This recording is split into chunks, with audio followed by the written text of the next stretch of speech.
I'm Dr. Anna Baranowski, and I'm going to talk to you about becoming conscious and how we fail ourselves by hiding from our conscious truth.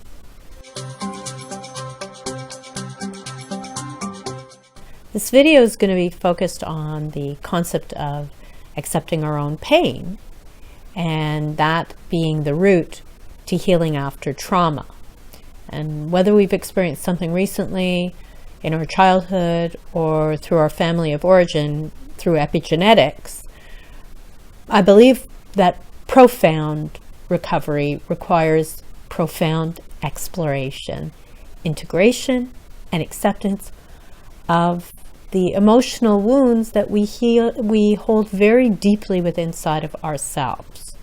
So Carl Jung says, there is no coming to consciousness without pain. People will do anything, no matter how absurd, in order to avoid facing their own soul. One does not become enlightened by imagining figures of light, but by making darkness conscious, or really bringing light to that which is deeply within inside of ourselves. And I really believe that Jung was instructing us to wake up from a slumber induced to avoid feeling emotional pain when he referenced becoming enlightened. And this waking up and facing oneself is a sure way to recognize the deepest source of our pain and to separate our current fears, anger, frustration, and general life struggles from those that are deeply embedded wounds in our unconscious mind.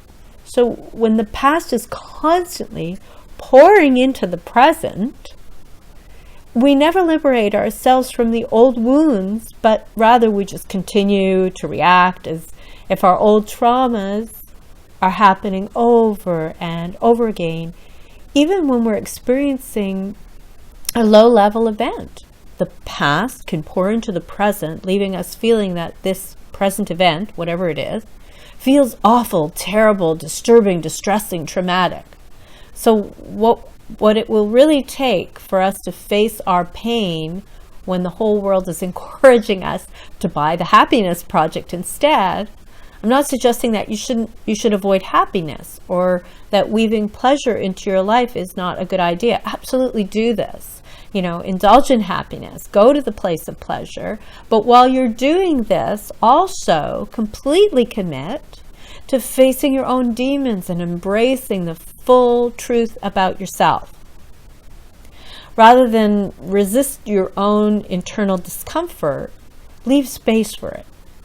Breathe into it and accept the wound. This way, you can actually come to terms with who you are and what's occurred to you or your family, so you can use that trauma as the source of wisdom and power, which is your birthright. So today's challenge. 1. Notice the emotional pain as it arises to the surface. We all have moments where we feel something. Acknowledge that it's really just part of you in a warm and accepting way. No blame, no shame. So you're not fighting against yourself. 2. Notice any tendency to avoid, suppress, or run to putting on a mask of pretense. 3. Instead, embrace your truth by leaving space for it, witnessing it, breathing into it.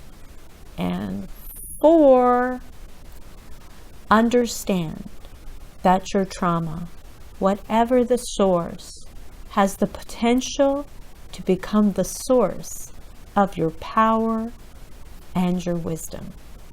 So I would just encourage you to see if you can practice that and let there be space in your life for that to come to fruition. Give it a try. Many thanks, Anna Baranowski. Wishing you a gentle day. For more Ask Dr. Anna videos and information about post-traumatic growth and recovery, subscribe and like our YouTube videos at What is PTSD, or join us at previous video episodes in our playlist Ask Dr. Anna from the Traumatology Institute team.